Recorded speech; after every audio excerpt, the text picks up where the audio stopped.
Oi gente, tudo bom? Vocês se lembram de mim? Já não faz tanto tempo que eu fiz o último vídeo, embora eu tenha ficado muitos meses aí parado sem fazer vídeo, mas esse é o primeiro vídeo de 2021 com um tema que eu já estava pensando em fazer ao longo desse tempo que eu fiquei parado sem produzir nada em 2020. E assim, é uma conversa e é uma coisa que anda me incomodando muito, que já há muito tempo eu já havia pensado sobre o assunto. Vira e mexe eu penso a respeito do tema e eu gostaria de expor aqui e eu gostaria de lançar isso com uma possível discussão. Não vou falar agora exatamente de arte, mas eu vou falar de comportamento, de pensamento e, na verdade, eu vou tratar de um conceito. Eu espero que vocês consigam compreender a intenção.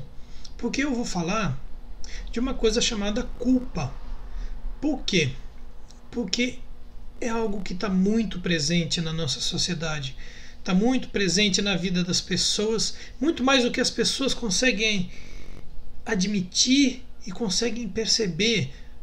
E para a nossa vida cotidiana, para o dia a dia das pessoas, isso faz parte de um arcabouço de modos de se pensar o mundo e de se pensar as coisas e de se pensar o comportamento humano e toda a questão de origem, de destino do ser humano, que eu entendo ser muito, mas muito negativo quando a gente pensa em evolução do ser humano como coletividade, como civilização, como humanidade. Por quê? O sentimento de culpa, o conceito de culpa, ele está intimamente ligado a certos padrões que são religiosos, mas não são exatamente de origem cristã. Embora hoje em dia o cristianismo e o pensamento mais arraigado, mais conservador do cristianismo, nem sempre é só o pensamento mais conservador dentro do cristianismo, mas é também um pensamento que é um pouco progressista. Esse sentimento, esse pensamento, esse conceito, ele faz parte de muitas coisas. Já começa pela própria ideia de pecado, porque pecado é algo que você faz, que é um erro, né? Porque a gente sabe que uma das coisas, talvez a mais presente na vida das pessoas, é o conceito de bom, de ruim, de bem, de mal, de certo, de errado. E o que acontece? Não que esses conceitos sejam um conceito negativo de uma forma geral, mas são conceitos que geralmente visam uma visão dualística de mundo. Sabe, assim como tem o dia e tem a noite, como tem o branco, tem o preto, tem o claro, tem o escuro, aí tem o bem e tem o mal. Só que a realidade não é isso ou aquilo. Não é apenas o dia e a noite. O dia tem várias horas. Tem desde o nascer do sol até o meio-dia. E tem desde o meio-dia até o pôr do sol. E a noite tem desde o pôr do sol até a meia-noite. E assim da meia-noite até também o nascer do dia seguinte. Então, não existe bem e mal. Como conceito, é uma coisa que faz parte de uma visão extremamente infantil da humanidade como um todo. E a culpa, ela provém como um produto de um erro. Quando você comete um erro, quando você comete um pecado, e o pecado também tem esse conceito, né, muito, mas muito arraigado na vida da gente. E a questão do pecado, né, é assim, quando de repente você faz uma coisa, né, porque dentre o que é certo e o que é errado só existe o certo, o absolutamente certo, o absolutamente bom e o errado, o absolutamente errado. E aí o que acontece? Não existe meio termo, e existe a condenação e existe a absolvição. E tudo isso de maneira completamente dualística e completamente absoluta. Então, o erro que você faz, quando você faz algo de mal para alguém ou para alguma coisa, esse mal ele é absolutamente mal. Esse é o conceito do pecado. O pecado é um mal E como sendo o mal uma coisa absolutamente má, ela é uma coisa imperdoável. Não existe perdão para o mal cometido. E esse mal pode ser você tirar uma catota do nariz ou você matar uma pessoa. E o que muda, na verdade, são conceitos sobre o que é bom ou sobre o que é mal. Para algumas pessoas, tirar a catota do nariz não é mal, porque de repente você tem um negócio aqui que está te incomodando e de repente você é legítimo, né, para sua defesa ou para sua, né, para o seu bem-estar, você, né, enfiar o dedo e tal. E para outra pessoa não, porque isso daí é uma falta de consideração com o outro vai ver você enfiando o dedo no nariz, entendeu? Mas ainda assim existe o bem e o mal. Existe o pecado e o não pecado. E é engraçado que você tem uma lista gigantesca, né, de pecado, daquilo que faz mal, daquilo que te leva ao mal. E quando você comete este pecado, você é culpado. E quando você é culpado, você não tem salvação.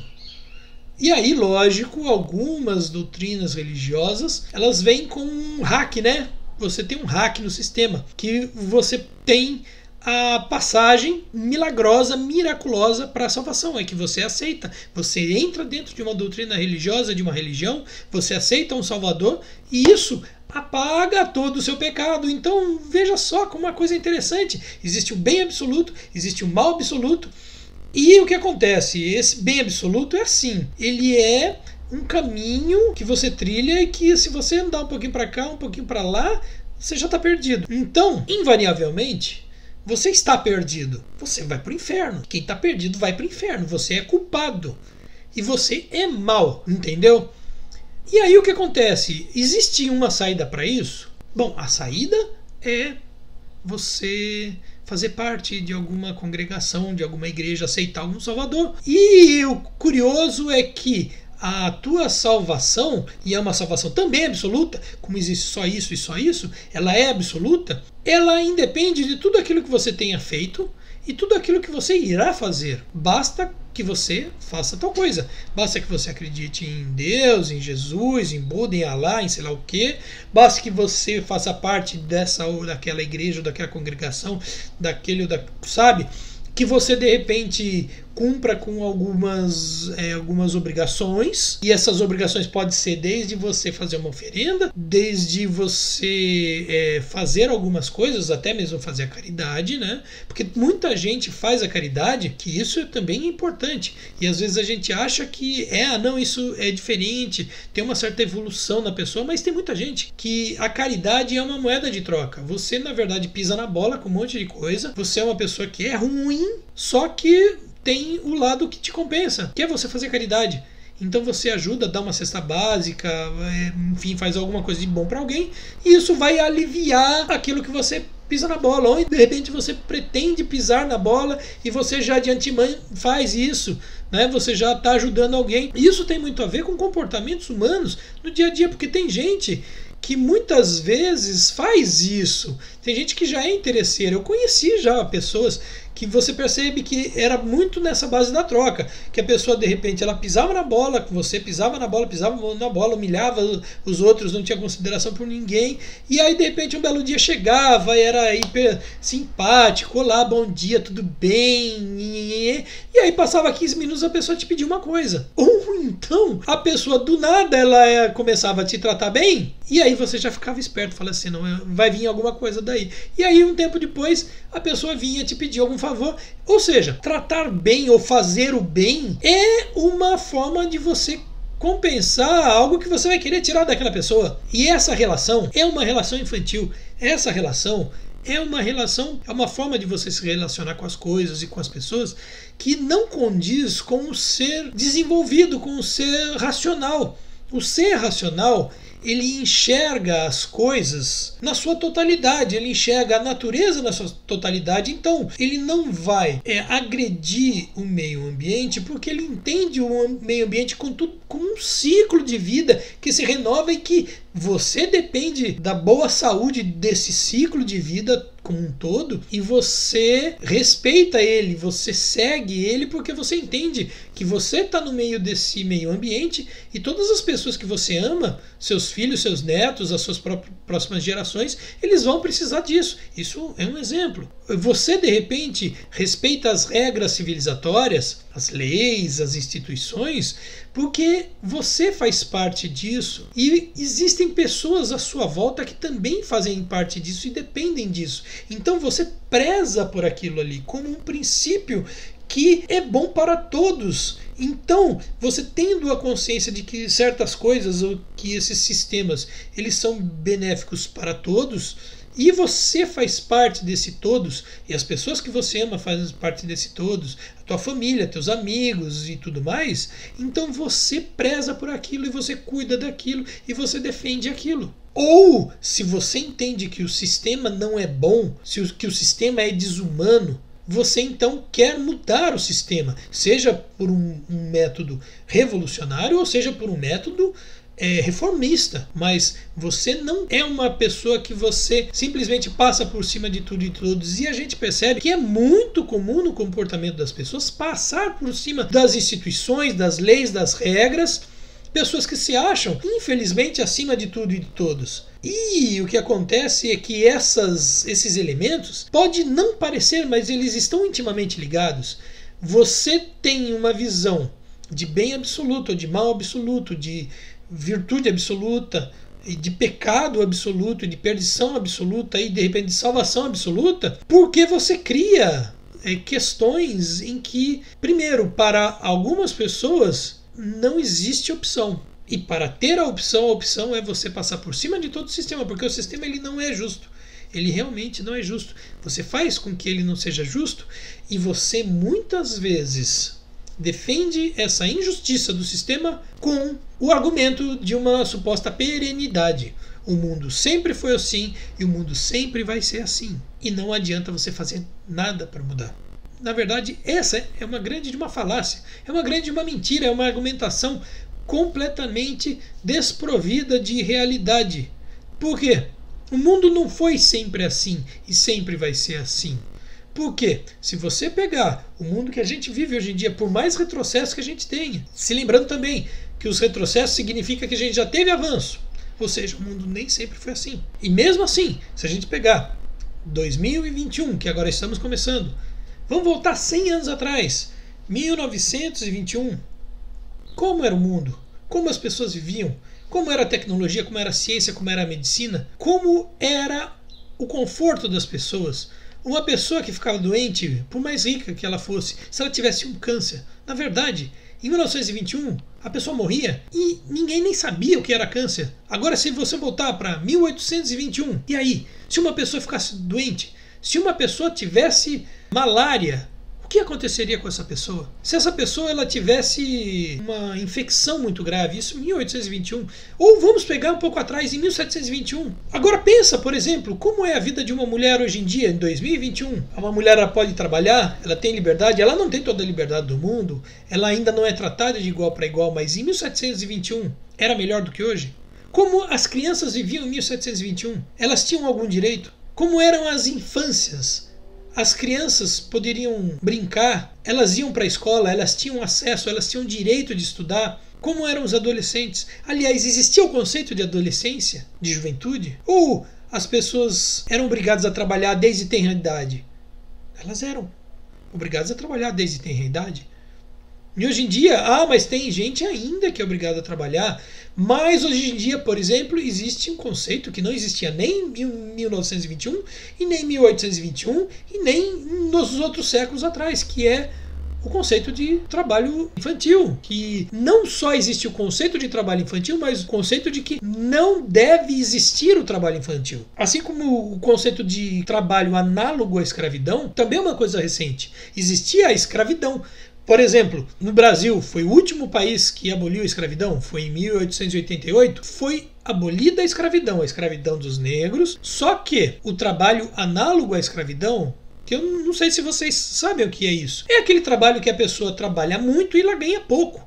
Muitas vezes ela vive em condições insalubres. Insalubres é que ela vai ter problemas de saúde. De repente ela trabalha em algum lugar que seja perigoso para a saúde dela. Ela não tem proteção e muitas vezes ela se expõe ao perigo. E muitas vezes ela fica muitas horas, ela cansa, ela desgasta-se fisicamente, psicologicamente. Ela sofre perseguição às vezes. Aquilo que o pessoal chama de assédio moral. De repente de um patrão ou de um colega que fica ali perseguindo a pessoa, de repente tentando falar para ela, enfiar na cabeça que ela é ruim, que ela é ruim, que ela é ruim, que ela é incapaz, ou fica cobrando para a pessoa que sempre aumente mais e mais e mais e mais a sua produção. Tudo isso, hoje em dia, nós já temos como conceito de coisas erradas e coisas que não deveriam ter, embora algumas pessoas ainda defendam que tudo isso é mimimi. Mas há 100 anos atrás isso não existia. Isso há 100 anos atrás, há 500 anos atrás também. Há 1000 anos atrás, muito menos. E há 1000 anos atrás, gente, a gente estava na Idade Média, sabe? Ainda não tinha nem começado, se não tiver enganado, mas não tinha nem começado as cruzadas. E olha para vocês que uma das cruzadas foi chamada de Cruzada das Crianças, que foi recrutado um monte de criança para ir lá para o Oriente Médio para morrer, entendeu? Então, assim, se você pegar um retrospecto da humanidade, não foi sempre assim. Isso significa que não vai ser sempre assim. Isso significa que não existe essa perenidade que as pessoas tentam colocar, porque eu sei muito bem que as pessoas elas não falam assim, elas não colocam os conceitos, como filosofias, como princípios. Simplesmente isso é verdade absoluta. Isso é verdade que está na Bíblia, isso é verdade que está no livro dos Espíritos, no livro de não sei quando, só que todas essas coisas e livros religiosos, ditos como sagrados, muitas delas têm princípios filosóficos que podem ser originários delas e podem não ser exatamente originários delas, podem fazer parte de outras filosofias, inclusive. Mas quando você enxerga como isso fazendo parte de filosofias e filosofias que foram criadas para atender determinados objetivos, determinados interesses, você começa a enxergar sem aquela roupagem do absolutamente correto ou absolutamente incorreto, absolutamente bem ou mal. E o que acontece é que dentro disso tudo, para todas as pessoas, o sentimento de culpa, ela é uma bomba. Você peca, você erra, e isso não tem salvação. E mesmo quando você entra dentro de uma congregação qualquer, de uma religião qualquer, você faz alguma coisa, você sempre fica com aquilo na tua cabeça. A culpa, ela te atormenta a tua vida toda. E você tenta fazer de tudo para se livrar da culpa. E às vezes você faz coisas muito piores do que aquilo que de repente te gerou a culpa. Porque de alguma forma você aprendeu, alguém te enfiou na cabeça de que se você fizer alguma coisa, você vai dar um jeitinho para você resolver a sua culpa e tudo mais, né? Tem gente que compra ali indulgência, bababá, sabe? Tem gente que, né, paga ali dinheiro pro seu líder religioso e tudo mais, sabe? Coisas mirabolantes. Ou de repente a gente até consegue fazer o bem. E assim, se você faz o bem também porque é para compensar um mal que você tenha feito, assim, eu não vou aqui ficar culpando ninguém ou ficar, sabe, em cima, apontando o dedo, porque isso faz parte de todo o arcabouço da culpa, do medo, do pecado. Porque a gente erra, todos erramos. E se for assim, se a gente pensar assim, então vai todo mundo para o inferno. Assim, da mesma forma como tem muito religioso que coloca, por exemplo, como uma suprema vingança divina a morte. Só que todo mundo morre. Não existe ninguém eterno no mundo. Então quer dizer que todo mundo vai ser castigado. E tudo isso tem muito a ver com todos esses conceitos que envolvem a questão da culpa. E a culpa te manipula. E você precisa, na verdade, como um ser livre, se você realmente quer ser livre, você precisa entender e se esforçar para ser livre, antes de mais nada, do sentimento de culpa. Um erro é um erro.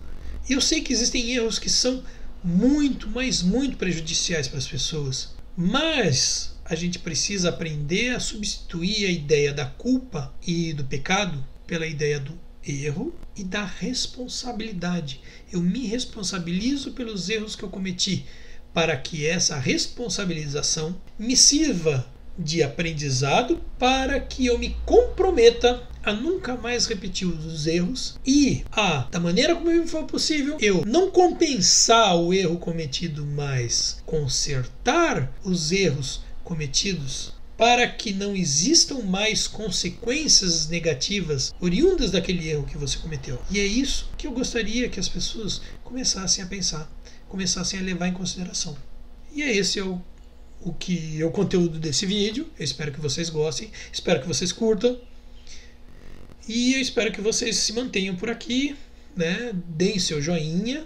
Se você acha que está ruim, dê o seu joinha para baixo. E, por favor, se vocês quiserem, fiquem à vontade para comentar. Eu só espero que vocês mantenham uma certa civilidade, tá bom?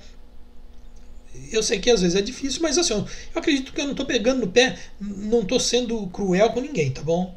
E se vocês acham, de repente, vocês colocam aí, não tem importância não. Vamos conversar, vamos bater papo.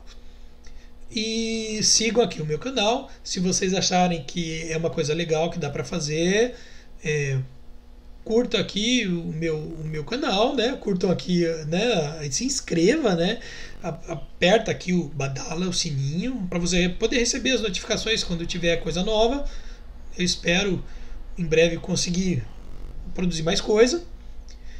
E é isso aí, gente. De repente, se vocês quiserem conhecer um pouco mais sobre o meu trabalho, sobre as minhas coisas, tem as minhas mídias sociais que elas passam por aqui. Vocês vão ver que eu sou ilustrador, que eu sou animador, né? Animadão, né? Legal, mas é animação de desenho animado, tá, gente? E eu tenho uma lojinha que eu vendo algumas coisas aí legais, que tem alguns desenhos meus, camiseta, adesivo, azulejo, meia, sabe, bolsa, bastante coisa legal que tem os desenhos meus, e esses meus desenhos só tem nessa lojinha, que é na lojinha do Colab, que vocês vão ver aqui.